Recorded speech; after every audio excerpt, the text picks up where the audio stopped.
The Gayle spin trap, क्या India survive कर पाएगी? 15 अगस्त इंडिपेंडेंस डे, जहां पूरा इंडिया सेलिब्रेट कर रहा होगा, वहीं दूसरी तरफ 11 man in white cricket history के सबसे खतरनाक टैक्टिकल ट्रैप में कदम रखे रहे होंगे। गेले एक ऐसा ग्राउंड जहां बॉल सिर्फ टर्न नहीं होती बल्कि ठुकती है, जंप करती है और बड़े से बड़े बैट्समैन के ईगो को तोड़ देती है। इंडिया वर्सेस श्रीलंका के इस अपकमिंग 2 टेस्ट सीरीज की बात हर कोई कर रहा है, लेकिन इस सीरीज के पीछे एक ऐसा टैक्टिकल नाइटमेयर है जो शायद आपने नोटिस नहीं किया। श्रीलंका सिर्फ पिचेस तैयार नहीं कर रहा, वो एक साइकोलॉजिकल अब्यूज की तैयारी कर रहा है। स्पिन के खिलाफ इंडिया का हाल ही का स्ट्रगल किसी से छुपा नहीं है और आज हम डिकोड करने वाले हैं वही क्लासिफाइड ब्लूप्रिंट, इंडिया की हाई रिस्क प्लेइंग 11, श्रीलंका का वो सीक्रेट वेपन और वो एग्जैक्ट चेस मूव्स जो इस सीरीज का फैसला करेंगे। अगर आपको ऐसी डीप क्रिकेट टैक्टिक्स पसंद है जो स्टैंडर्ड कमेंट्री में नहीं सुनने को मिलती, तो अभी के अभी सब्सक्राइब बटन को हिट कीजिए। चलिए स्ट्रैटेजी शुरू करते हैं। इस बड़ी लड़ाई को समझने के लिए हमें पहले इस कोलिजन को समझना होगा। गेले को स्पिनर्स का जन्नत कहा जाता है, लेकिन इसका तरीका थोड़ा अलग है।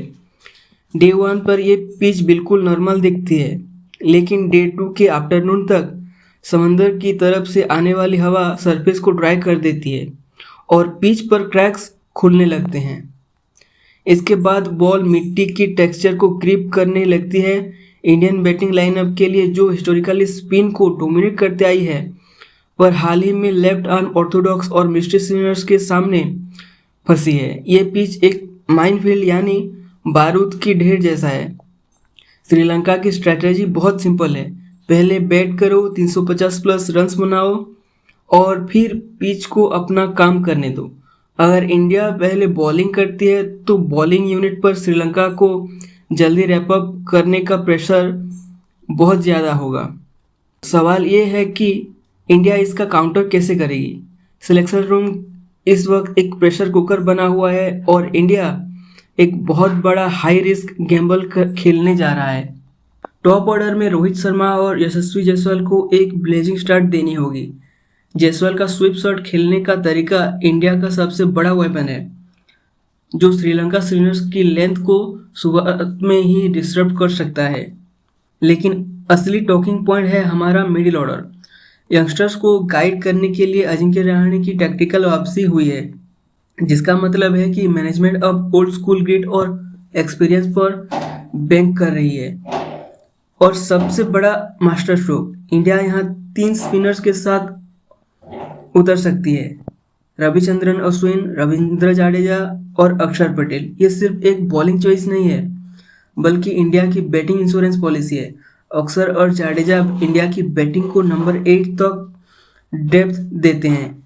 एक एक्सट्रीम टर्निंग ट्रैक पर आपको सिर्फ डिफेंसिव टेक्निक नहीं चाहिए, आपको लंबी रिसोर्सेज चाहिए। अब बात करते हैं डायरेक्ट फेसअप्स की। श्रीलंका का बॉलिंग अटैक विराट कोहली और शुभमन गिल के लिए एक खास जाल बुन रहा है। वो वाइड, स्लो और ड्रिफ्टिंग डिलीवरीज जो बैट्समैन को रीच आउट करने पर मजबूर करती है और बॉल सीधे स्लिप या शॉर्ट लेग के हाथ में चली जाती है। इसको काउंटर करने के लिए इंडिया की नेट्स में प्रिपरेशन काफ़ी रेडिकल रही है। रिपोर्ट्स की माने तो वो डैम्प विकेट्स और हैवी बॉल्स का यूज कर रहे हैं ताकि गेले की एक्स्ट्रा बाउंस और बाइट को स्टिमुलेट किया जा सके। वहीं दूसरी तरफ इंडिया के बॉलिंग अटैक के पास एक यूनिक एडवांटेज है। श्रीलंका के top order batsman sweep shot खेलना बहुत पसंद करते हैं और यही एंट्री होती है जसप्रीत बुमराह और मोहम्मद सिराज की। इंडिया की स्ट्रेटेजी यहाँ स्पिन का वेट करना ही नहीं है। इंडिया प्लान कर रहा है लीथल रिवर्सिंग यॉर्कर्स और एग्रेसिव शॉर्ट पिच डिलीवरीज का, जो श्रीलंकन बैटर्स को क्रीज की बहुत अंदर पुश कर दे, इससे पहले कि स्पिनर्स उन पर हावी हो सके। इट्स एन एग्रेसिव काउंटर पंच। दोस्तों, ये सीरीज वो टीम नहीं जीतेगी जिसका आईसीसी रैंकिंग ऊपर है। ये सीरीज वो जीतेगा जो डे 3 के पहले 1 घंटे को डोमिनेट करेगा।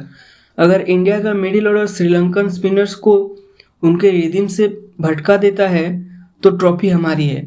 लेकिन अगर उन्होंने थोड़ी भी हिचकिचाहट दिखाई तो गेले का ये मैदान उन्हें निगल जाएगा। आपका क्या प्रेडिक्शन है इस पहले टेस्ट मैच के लिए? क्या इंडिया इस स्पिन ट्रैप को फतह कर पाएगी या श्रीलंका अपना किला बचा लेगी? अपनी प्लेइंग 11 नीचे कमेंट्स में ज़रूर बताएं। अगर आपको ये टैक्टिकल ब्रेकडाउन पसंद आया तो इस वीडियो को एक लाइक ज़रूर देना।